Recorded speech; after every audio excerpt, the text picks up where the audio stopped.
Hello, hello. Welcome, welcome. We're going to allow people to come on into the webinar today. Thank you all for joining us. We're so excited for this professional development webinar led by the Black Leadership Circle.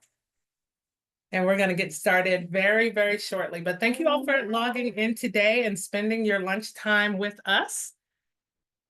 We're excited to get into today's discussion.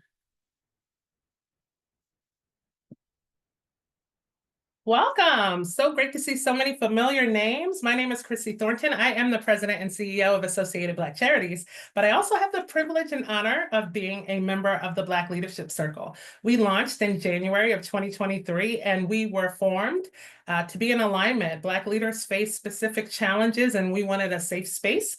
We wanted to have alignment, and we wanted to have our voices be amplified in unity around issues that affect Black people, specifically in the greater Baltimore region. And I'm joined today by one of our members, Mr. Mark Anthony Thomas. And Mark Anthony, hopefully you know by now, is the president and CEO of the Greater Baltimore Committee.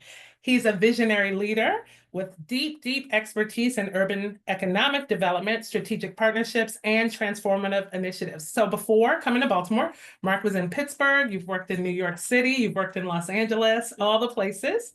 And now he's here with all of his magic and wonder and expertise here in the greater Baltimore region, and we're so glad to have him.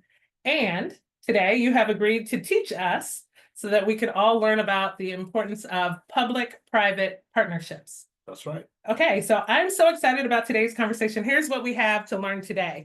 We're going to learn, number one, what they are, how they function, how Mark has leveraged them throughout his career to drive impact, and also why they are critical in this moment for the greater Baltimore region, its economic and community development.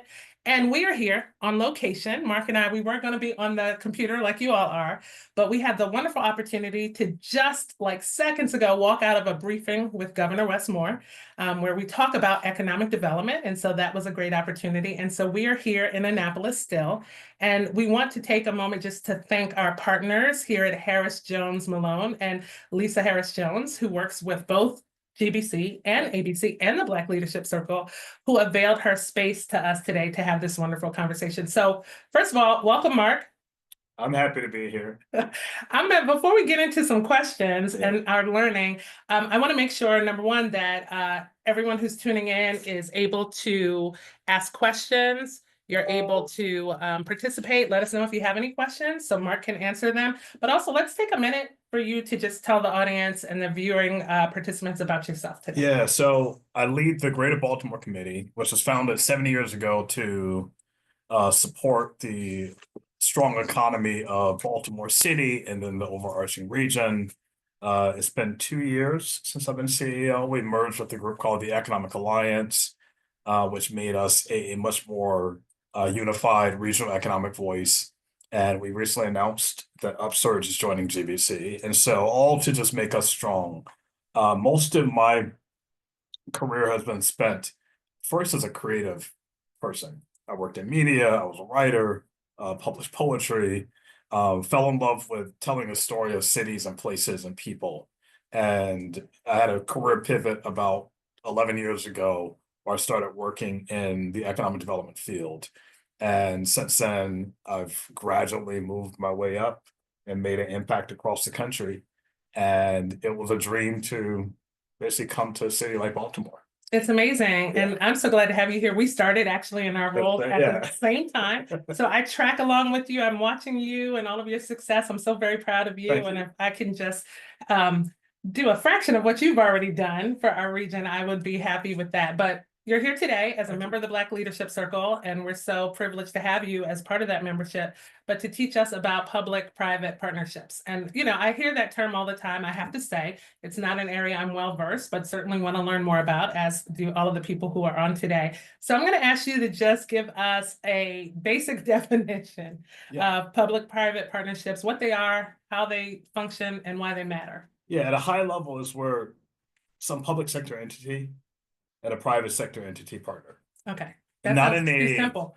Yeah, not in a procurement contracting kind of way. Much more about where you're aligning the strength of public and the power of the private sector to make an impact. Okay. Yeah. And so, Give us examples of what's public and what's private. Like, yeah, so when you think about the work that we've announced around the Vacant House Initiative, or when the Key Bridge collapsed, the Maryland Tough Baltimore Strong Alliance that then raised $16 million to help communities that were impacted by the Key Bridge. Those are public-private partnerships. okay. You have more robust entities like my time in Los Angeles.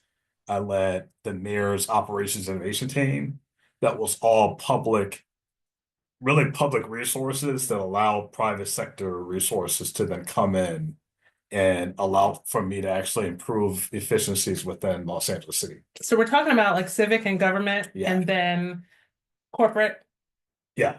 Okay, Yeah. partnerships and how corporations really lean into the work more so of the government partners. Yeah. Or does it work both ways? I would say it's primarily in support of some public good. Okay. Yeah, because really a lot of the private initiatives don't necessarily need the public piece unless they're enabling some type of access or permitting some type of data Okay. transparency, so then you can do something in support of good. Okay, that sounds good. Yeah. So listen, you have a very strong track record. I know people don't necessarily know a lot about your career path before hitting Baltimore. Yeah. But you have a strong track record in leading economic and business development across different cities, major market cities. Yeah. And we'd love for you to share some of your experiences where public-private partnerships work well and how they drove progress. Yeah, so it's funny when you visit New York City. So I spent 10 years working in New York. It's one big public-private partnership.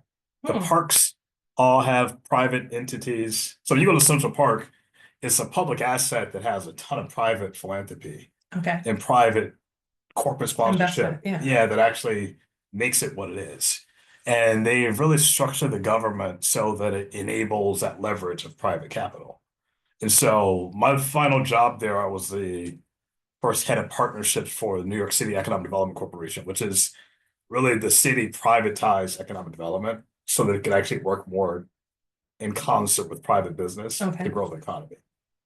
And so we stood up everything from tech training centers to accelerators of tech startups to organizations focused on equity and inclusion that were all leveraging public investment to bring more private dollars and private partnership to grow the economy.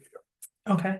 So now you're at GBC, Yeah. right? And probably one of your biggest calls to action is to create public-private partnerships here in the Baltimore region, Baltimore City, and the surrounding counties. How are you, or what is your strategy to leverage that model here in Baltimore? Yeah, so if anything, the Economic Alliance Greater Baltimore had it was a public-private partnership. So each of the counties and the city contributed toward the marketing of Baltimore. And you need both the interests, obviously, of the public sector and then the private investment to make that happen. And so GBC then actually has public dollars that support how we then create the brand for Baltimore, and then how we amplify the message around what Baltimore offers to people who want to grow a business here. And so that is probably our biggest institutional public-private partnership. What we've set the structure up for is where the public can invest in things that we think are really important, like vacants, like issues of local procurement and transportation. And so all of those are ways that we really need all of us at the table to make it. So the next question is really to ask you about what the challenges are. I'm sure there are, if there weren't challenges, all of this would just be free-flowing progress. So I'm sure there are challenges. And one that comes to mind, just in my own estimation, is why would public entities feel that they need the support or guidance or strategizing or collaboration of private institutions? And is there competition in that? No, there shouldn't be competition. If anything, there's a lot more capital in the private markets that if the public entities are set up to leverage that, you can get a greater impact. Okay. Right. So they have resources. Yeah, they have the resources and they have a scale. Okay. And I've been trained just through my academic experiences to always think about scale. Okay. So I want $1 billion solutions to every problem.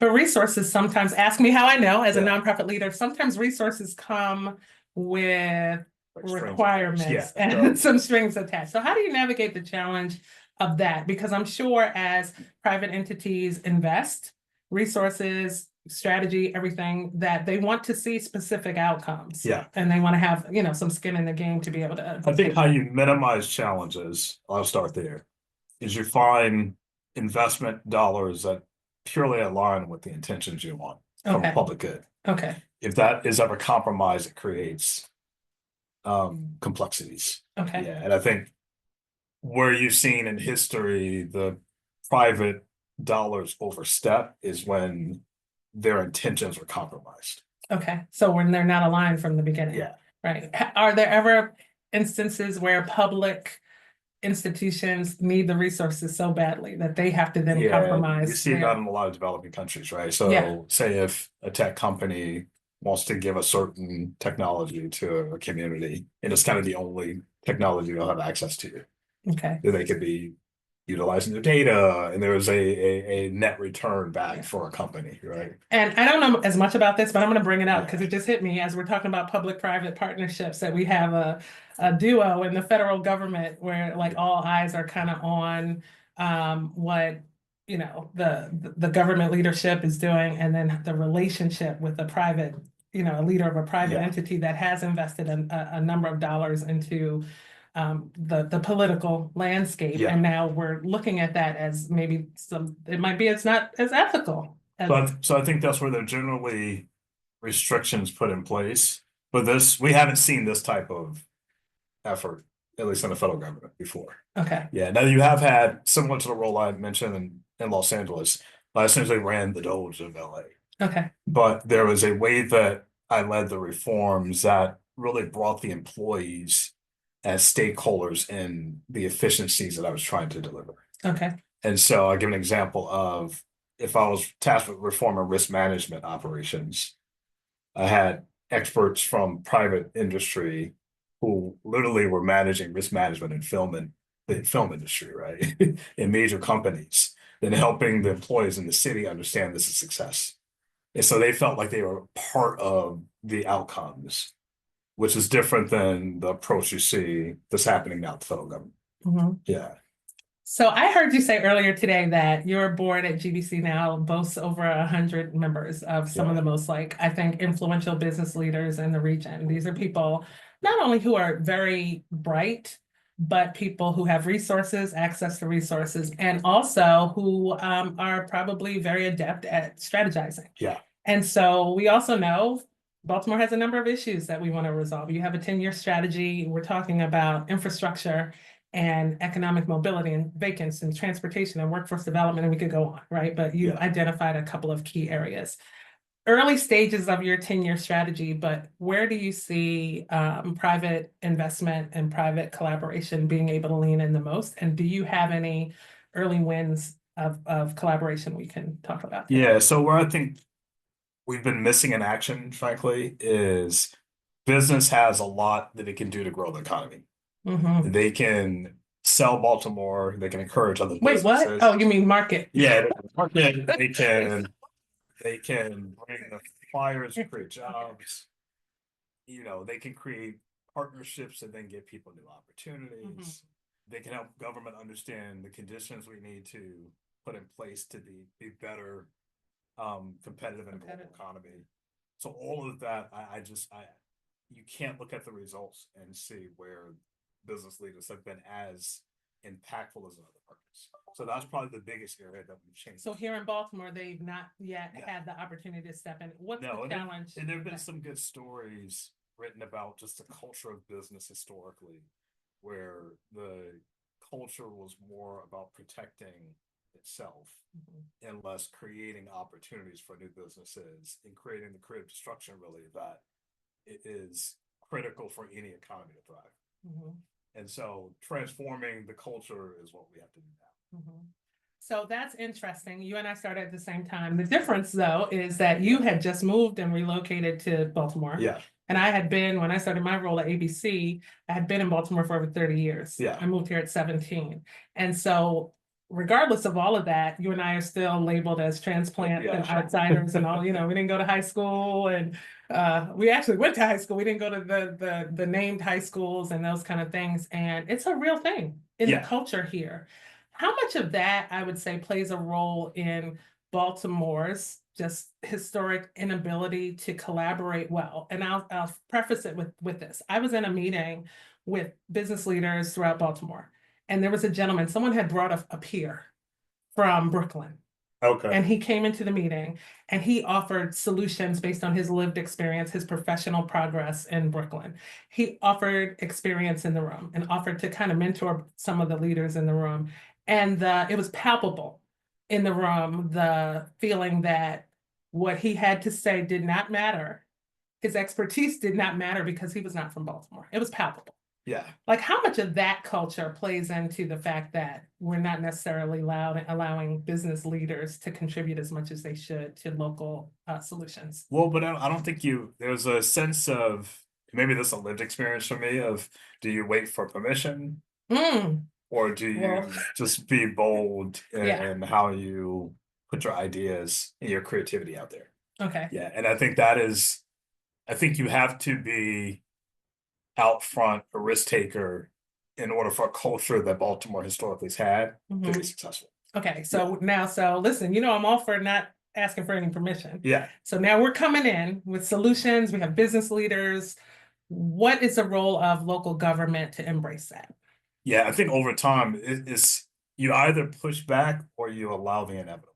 Like I will say, growing up in Atlanta, people you'll never hear people reference Atlanta as a place where you had to be from there to be successful. New York's the same way, Yeah. right? Like you can be in New York for 2 seconds and we will embrace you and call you a New Yorker. Yeah. Yeah. Like you think about when I look at why I love what New York represented in this space, I was a poor black kid from the South who then literally became their face for economic partnerships. Wow. Like just think about that Yeah. for New York City to the Yeah. world, right? So you have these moments in your career where the culture says we're going to send this little kid to Japan, to Israel, to all these places to tout what our economy is. Mhm. There's And we're no going to trust his better, expertise. yeah, there's no better transformative story of a place than enabling that. And Atlanta, similar. The two black billionaires in Atlanta are not from there. They're Mhm. people who came there. Tyler Perry, one, he's not Yeah. from there. Yeah. Who then have created thousands of jobs for people. In the absence of us becoming that, we'll always be on the tail end of growth. Okay. Yeah. So that's scary because I don't know if Baltimore's ready to relinquish some of that, and I don't think they should relinquish hometown pride. Yeah, That no, matters, and that's really important to the culture here.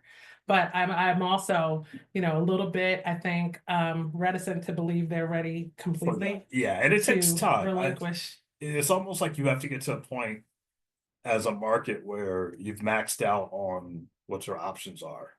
Oh, somebody said, we ready, we ready. All right, okay, we're gonna see. But I will say this, I've found the community welcoming. And I didn't try to pretend like I was from here. I definitely wanted to be in a place at this point in my life where Black culture was central to Mhm. the identity of the place. And I found community in a way that makes me feel happy on a personal level. And then professionally, I knew over time people would come. Would receive Yeah, you. yeah. Yeah, It's, yeah. it's almost like I've been successful in enough different ventures Yeah. to where over time people would see that I'm just here for. You're not here to prove yourself. You're Yeah. here to help and do Yeah. what you were called to do. It's interesting too, because Stevie Walker Webb, the new artistic yeah. director at Baltimore Center Stage, recently relocated, and he's lived all over the country and thrived all over the country. And he says the same thing, like, I found my tribe. Yeah. Like I found this place matters to me. And it's Yeah. such a, whereas me, I've been here for 30 years. I kind of don't not feel like a Baltimorean. Like I've never lived a second of my adult life anywhere else. So it's very strange to me when That's they fair. call me a transplant, because I'm like, it's kind of like when they tell Black people go back to Africa, and you're like, I don't know, That's not my home. never Yeah. been there, right? So anyway, I digress. Let's talk about specifics. Okay. Are there any, and if you can't point to Baltimore quite yet, maybe in one of your other markets, what is what identify a thriving, successful public-private partnership? Like who was involved? What did they accomplish? Yeah. So can I use a different example? Yes, yes. Yeah. I think when you look at, I'm gonna use an infrastructure example. like I mentioned Central Park and Mhm. public-private partnerships where people want to actually see better green space, better community. And you create these structures that allow for capital infusement to make it happen, Okay. right? And that's one good example. Education has a ton sprinkled throughout where people adopt schools, where people invest in areas where you want to see people lean in. I mean, I did a lot when I was young with Teach for America and communities and schools, and a lot of the nonprofits that were bringing additional private resources. Um, the kind of scale that I saw in my time in Pennsylvania, this is where the business community, but for them, Pittsburgh was still be struggling to the level of what it was in 1980s. So I saw private capital revitalize entire communities, mitigate, remediate industrial development sites, really provide vision and direction for whole scale economic transformation. Those are all public-private partnerships. Wow. Okay. And we want to make sure if you're watching that you go ahead and put any questions that you have in the chat so that Mark Anthony can address your questions or even share insights or thoughts that you might have too. So organizations like GBC, Yeah. what role do they play in negotiating the collaboration? That's really what we're designed to best do.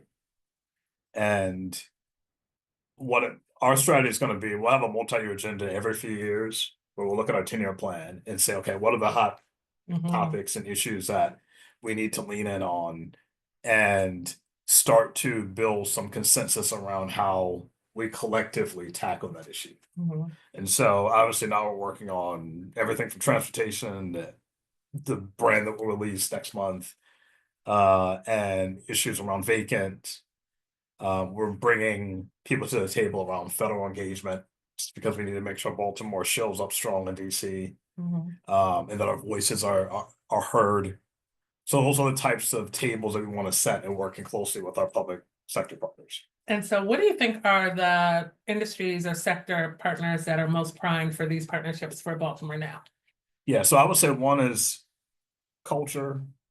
If anything, the arts institutions have had to depend so much on public dollars Mhm. that there's space for more private investment, private collaboration, private marketing around how rich our assets are in the cultural space.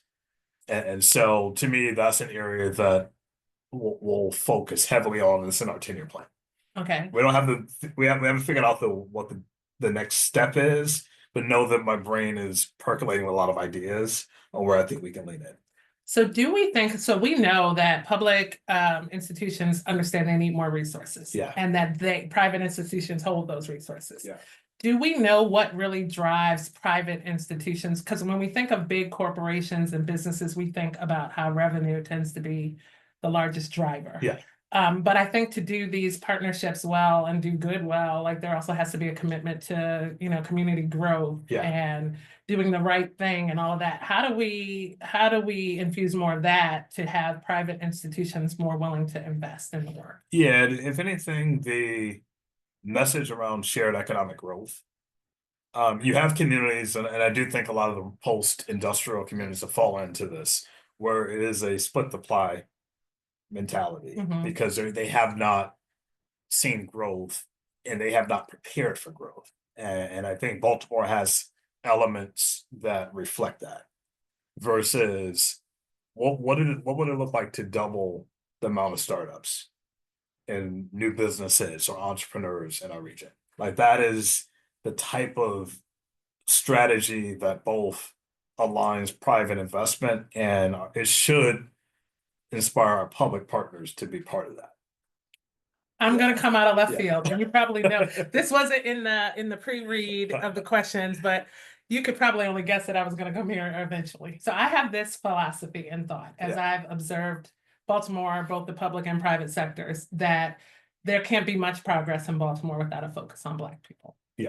And a focus on their economic improvement, their opportunity, their ability to own homes, real estate to generate wealth, to own businesses. How do we, in a city like this, and I'm not saying that no one's focused on it, obviously, I don't believe that, but how do we have this conversation without talking about the Black people of it all, specifically in Baltimore City. Yeah, no, you don't, you can do both. Okay. Yeah, like when I think about like the Atlanta culture was very different, I would say that, right? Where when you look at the leaders back from Maynard Jackson, who was our first Black mayor, on up, if anything, they moved the machinery of government to create opportunity at a scale that transformed the Black population there. Like the And decisions about the airport and the airport, I mean, yeah, world's business airport. Like, yeah. there's no reason from a geographical lens that Atlanta should have the world's busiest airport. Mhm. It just shows how how much they hustled and how smart they were to build the infrastructure for that to happen. Like that is the game of economic development. And then to put some parameters on it to host Black businesses, Yeah. right? Like, I think that is a bold move, It's a- right? yeah. Like, a bold move that I think some other markets might be, especially in this climate where we're talking about equity being an issue and you know, like might be scared to embrace. Yeah, no, and if it, and it's become a model, and obviously there's never a perfect model, but it is creating the conditions for opportunity, but also investing in the preparation of businesses so they can be competitive. Okay. And in this kind of anti-DEI climate, I feel like I've seen across the country where you have people who are building capacity for suppliers to compete and training people to be able to pursue opportunities. And that's just one piece of the pie, right? Yeah, just that's just the like government procurement. yeah. Then there's the pieces of just overarching economic growth that the public sector can support that can make the conditions, as I said, for you to be investing in entrepreneurs Mhm. and then them being cheerleaders and champions that these investments will create opportunity Mhm. and market signals they can send that just bring a scale to growth that historically has not been the message you see here. Because we have to attract more people to have to Baltimore to attract more grow people. population. And so private industry has a lot to do with Yeah. creating opportunities. There are a lot of great new programs with the educational institutions live where you work Yeah. and opportunities to pursue higher education along with job Yeah. But I want situations. to add something before we lose Yeah. my thought. That, you know, to create the livelihood of Black people, you have to create opportunities for them that are at market scale. That's my broader point. So if you want to create a business, no business can only serve Black people. Yes. We have to give them the opportunity to expand. Yeah, and if they feel like, okay, if I set up a business in Miami, I can have access to all these other people, they're gonna go to Miami. Yeah. And I think you can be in Black City where you've created these global opportunities for people while they're still in a Black city. Yes. And that I have not seen that institutionalized as Yeah. thinking. Yeah. Yeah. It's very closed off. Like to thinking if you that. have the top 100 Black businesses in America, it should be a goal for 10 of them to be in Baltimore. Like that's to me, then you're Right. creating the conditions for growth. Yes. And we don't have those conditions quite yet. I don't think if you were to survey Black leaders, they would say we do. Okay. Okay. So speaking of leaders, we have emerging leaders on the line. We have business professionals as members of the Black Leadership Circle, and then we have just community advocates, right? How can we all contribute to a positive environment that supports public-private partnerships? Like, Yeah, are we all outsiders to watching industry and Uh, government work this out, or are there things that we can do? No, I think your voices matter, and I think organized voices matter, right? That's why I love what the Black Leadership Circle and tables that have been set up, the President's Roundtable, they're groups where the coalescing of the right voices can make a difference. Mhm. And I do want GBC to be also at the table, even though we're not a Black only organization. We have a pretty Well, you all wide. should be setting the table and then Yeah, inviting yeah, the Black. yeah, Yeah, yeah. so that's your role. Yeah. I think and you all have done a great job at that. And you know, so much of that is due to your leadership and Thank your ability, I think, to and willingness and desire to make sure all voices can contribute to the progress. Yeah, and to me, success is the day I retire, that the organization is such where if it didn't do that, then it's failing. Mhm. Yeah, that it actually has to reflect Baltimore. It has to be a Baltimore institution. Mhm. again. It has to be ingrained in the culture. Yeah, So and it should in be. my mind, that was the first task of like, how do I get this back to Baltimore, Mhm. where the people feel like the GBC is theirs, even if they're not a member. Even if they're not, but we do want you to be a member. Yeah, So but if you're you can like, be heard. if you're a, say, just a resident, I want you to feel that you can follow. Maybe this comes from my media background, that you can follow the things we're doing, and be proud of the work that we're doing Okay. on behalf of the region. And so you mentioned your media background. Yeah. And we have a comment in the chat that talks about local media and how there's a need for them to report more positive stories on Baltimore City because the positivity is not reported. What do you think about that in the larger scheme of the public-private partnerships, our goals, our benchmarks, how media and I think perception and depiction create roadblocks for progress? Well, it's pretty easy to do crime stories. Yeah. And I do think our overarching media culture has been to look at the easy and not think through the long-term impact it has of 365 days Mhm. of that same story on repeat. And what I'm leaning into this on a personal level and through GBC of helping the media community understand the value that they're not seeing in other parts of our economy. Mhm. And so we worked pretty closely over the last 3 months to shift the story around public safety. Mhm. And if you see the cover of this month's Baltimore Magazine, it talks about how this could be finally the cusp of renaissance, which was a term I pinned. And that we're in this moment where people need to give Baltimore another chance Mhm. and look at all the other stories that are being told. Mhm. But it's going to take a lot of like consistent messaging before people really start to balancing that. Yeah, because it's an uphill battle when Yeah. we're fighting our own local reporting Yeah. on the work, the progress, the growth, and all of those things. I have this thought, though, that private industry, business leaders have a lot more control over media than they may think, because some of the, I think, media engines that are doing some of this negative reporting and creating the issues, they are resourced by ad revenue from our private industry and our businesses. And if ever we were willing to, kind of draw a line in the sand and say, we need fair and balanced reporting, or we won't support you with ad revenue and we won't support you with, maybe we would have some leverage. I don't know, though. It's just Yeah, something no, to think it's, but I do think businesses self-select where they want to advertise. about. Mhm.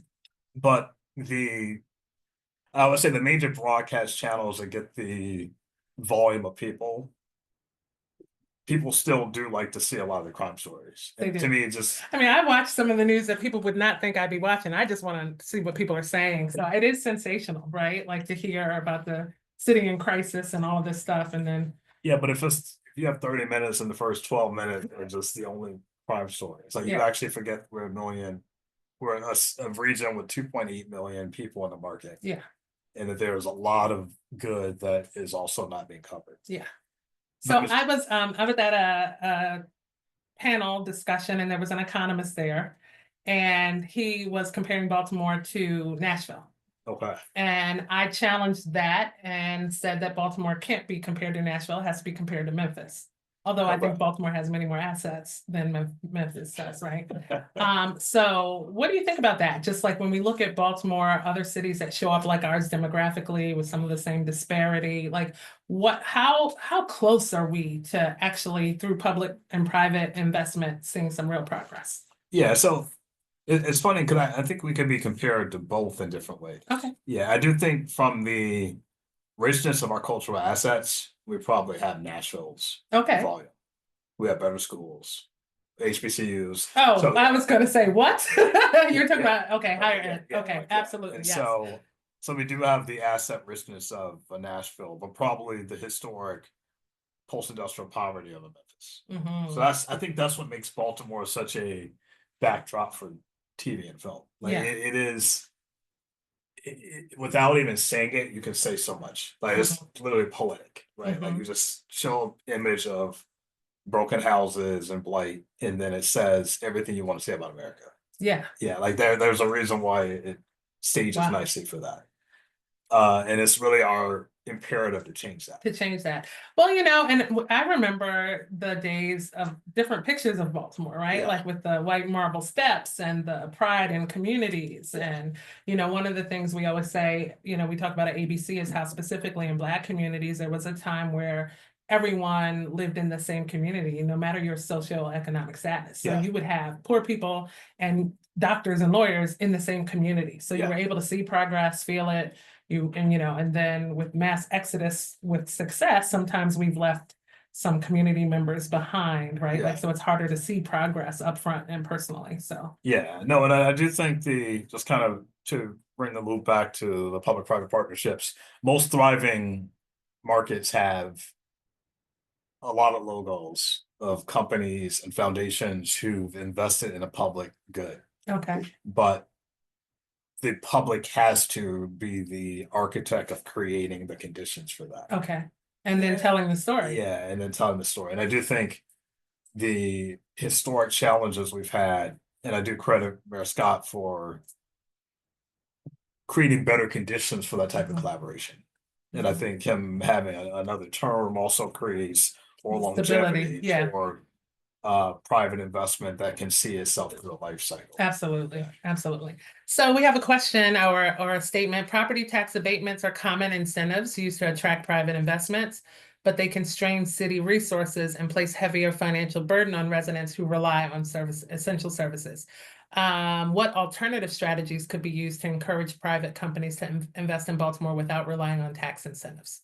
Yeah, so that's complicated, right? So a lot of why you see high tax places, which Baltimore is considered, creating incentives is because the baseline conditions don't catalyze growth. Mhm. And so you either create conditions that are more competitive, so people aren't investing in Charlotte or Atlanta, because every investment that could come here could also go somewhere else.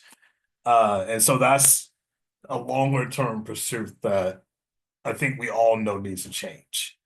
That said, when people do offer incentives, I'm definitely of the mind of thinking that there are strong community benefits that are tied to those incentives, or that there's some reinvestment that comes from that catalyzed investment that you create equitable growth. Okay. Yeah. So, but Yes. are there alternatives, or would you, in your estimation, is that the best way to attract? Yeah, that's the other way. You can't really,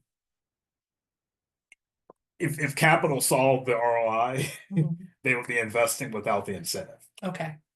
But there's not a clear sales proposition that people see, Mhm. which is why you don't see people investing. Yeah. So you have just in the city alone a ton of communities where there's just been no investment or private investment because either the infrastructure is not in place, there's too much blight, or they likely will lose money on it. Mhm. So no bank It's good, yeah. so it's a whole ecosystem that is failing compared to markets where you see growth. Okay. Yeah. Okay. And we are a little bit of you hear the concept of like a meme stock, but America really functions on like meme investments. Mhm. So if people are excited about a certain market, like in Nashville, everybody rushes to Nashville.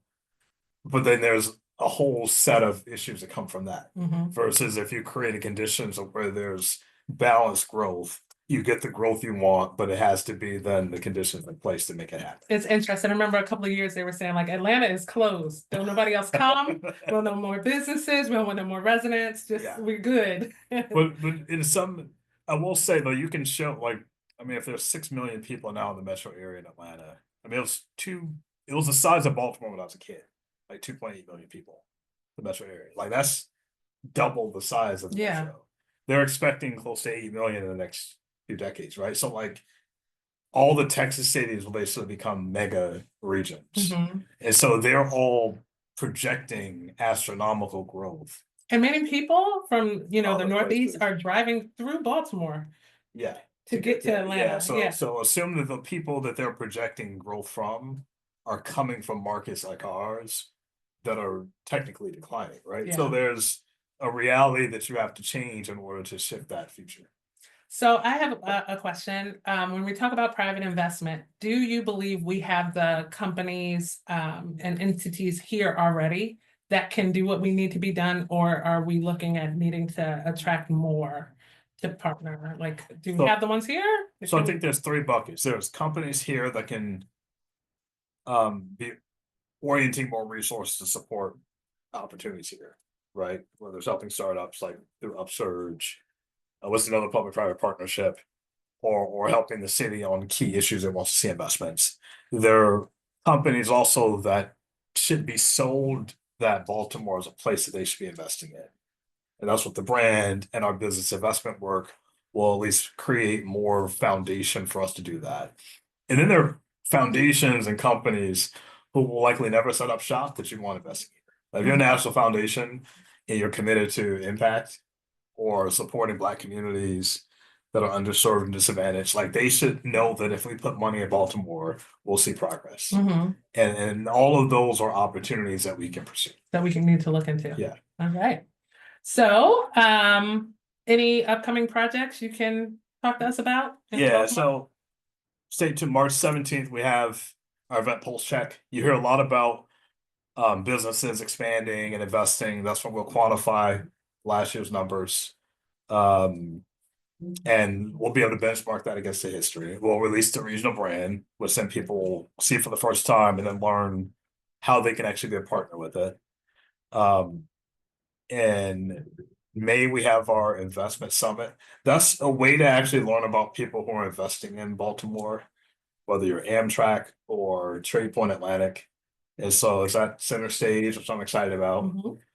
And so we'll be planning things that I do think people should just follow to learn about why they should be excited about. All right, so as we're winding down, we here have a question and then we'll wind down. How can you work with the current federal administration who is not a fan of Baltimore? Yeah, so I want to change his mind. Like that's the reality. Okay, how likely are you to do that? You'd be surprised. Okay, I honestly think my lived experience, there's very few things that I don't think I can try to Accomplish, tackle. yeah. Like, it's over time you just build a game plan. And so for us, GBC has to be the key champion for Baltimore and DC Mhm.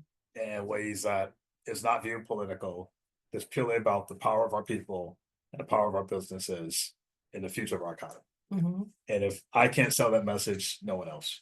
All Okay. right, listen, well, you are anointed today and deputized to go out and sell that message. Yeah. So they say they love you as an optimist and let them know we have talent. Yeah. So, okay, so we will see you headed down to DC very Yeah, I will frequently. be there pretty often to make sure people understand how important Baltimore's economy is. Like we're still a federal tech hub for another 5 years. Mhm. So that means as they're investing in new markets to support AI and other innovations, our MSA needs to be front and center. Mhm. I don't only want the red states to get money. Yeah. Yeah. And so all the stuff where the federal government is looking for markets that have what we offer, I want to make sure we're at the table. So I'm gonna give you an opportunity someone says they're loving the conversation. Thank you. Yeah. To address two different entities. So we're talking about public and private partnerships. So if you had the opportunity today to send a message, let's start with private, because that's probably easier and has less backlash, because you're the anointed leader of the private industries. What would you say to business leaders, corporations about how they should be positioning themselves for public-private partnerships and what their responsibilities and accountability is to that? Well, it's definitely having the right people in power or in certain positions who can work through the details, right? So a lot of companies obviously have philanthropic or social impact leaders, but having someone who's the right person to connect with startups, because we have like small businesses that want to have access, or have people who can work through the nuances of how you work with other companies or other institutions is really important. And so I think we inherited a lot of great companies, a lot of great people, but they're looking even within their own organizations To build for infrastructure. the right people to be at the table. Okay, Like a Chase has done that really well. It's Okay. like they can bring a lot of talent to the table. okay, And then they can invest in vacants, they can invest in other things. That's been valuable. okay. Yeah. So these industries have to bring in the expertise. Yeah. To know how to navigate this. All Yeah, right. because other than that, the worst thing you ever want to feel is you talk to a company and they didn't understand you. Mhm. Yeah, and all of us have to manage a certain workflow. And so even if someone pitches me an idea and I say we can't take it on, I Mhm. want them to at least feel heard and feel that I understood them. And I think we need like a Chase, we need a couple of leading organizations to then be like the beacon of light we point to, so other organizations will want to Yeah. follow and feel Yeah. held accountable to that too. And so, And then on the public side, yeah, I was gonna say, really, the public has a lot of power in structuring their operations so that private capital can flow. okay. So how, what does that mean? Because I know we have, like, if we look at local government, county government, state government, we got a lot of people in places, right? Some of which Yeah. have been there a long time, But a that's lot what, of status quo. that's why I use the example of New York City being a massive public-private partnership. It has so many entities where private dollars can contribute or make things happen or be leveraged through public investment to get a bigger impact. Mhm. So it's almost like if you put 2 million into a public from public dollars, can you get 100 million out of it? Right? Like Mhm. that's the way the whole city seems to operate. Mhm. Yeah, at least in my work there. And you look at places like in Baltimore and it hasn't nearly leveraged that, right? Like I'm on the convention center task force and we're working to restructure its governance so it could actually get more investment and really have what has not happened in over 25 years, Mhm. a major capital improvement. But you need to then be set up for private investment to flow into that. So, as we start to close, you got another message here. We believe in your lived experience. It's critical. Thank you. GBC is glad to have you, or Greater Baltimore, the whole Greater Baltimore, yes, is glad to have you, but GBC is as well.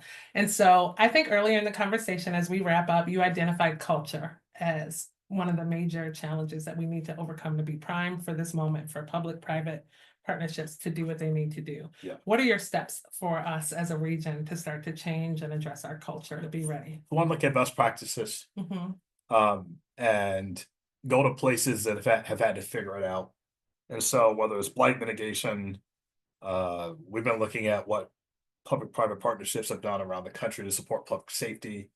So Chicago, New Orleans, they've created millions of dollars worth of funds for private dollars that were then supporting preventative and post public Mhm. safety efforts.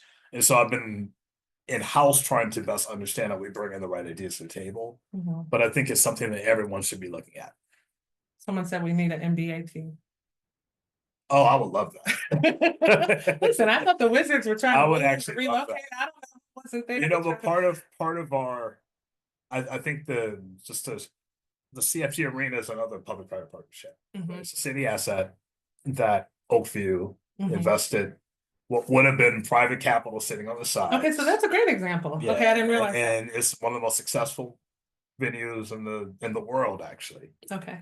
And what it tapped into was, I didn't know this. They all used to drive to the concerts in DC and Philly.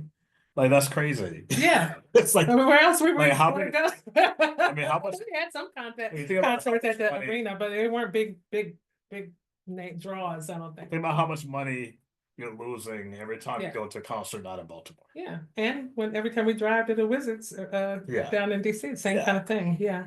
Like, I'll give you another example. A lot of people don't know this, but the Broadway theaters in New York City are largely private public partnerships. Okay, so Yeah, they that are have some government. managed by the development corporation I used to work for. Right? Oh, wow. Yeah, and so all of that was incentivized structure that was put in place. Okay, But imagine instead of you flying to the West End in London, you now see all the plays you see in Broadway. yeah, Yeah, so it's every every time I go to a party in another place or go see culture in another place, that is money that Baltimore's or even losing. go to beaches and stuff like that, because we have those assets, we just Yeah, need to yeah. invest in. If you invest making them in them here, destinations. waterfronts Yeah. all over the world are public-private partnerships. They give you world-class assets. Mhm. So it keeps you from having to travel to other places to spend. That's a good way for me to Well, yeah. understand it Yeah. better. The concerts are an easy one. Concerts are definitely an easy one. So I just want to make sure there are no more questions. Continue to expand and execute on promise and best practices from other successful markets. Yeah, And I think that's so important, not just do you bring your expertise, you bring so many, I think, best practices and real case studies of what's worked in other areas Yeah. that I'm glad you're here, glad people are listening to you. I hope you have more of a platform to share your expertise so that we can get this done for Baltimore sooner than later. yeah, thank you. Yeah, so I'm going to give you the opportunity to give some closing remarks today and share anything you would like to about GBC or how leaders in general of all races and ethnicities, but certainly Black leaders can lean into the work that you're doing. Yeah, and I would say this, think through ideas you have, even the things that GBC won't directly take on.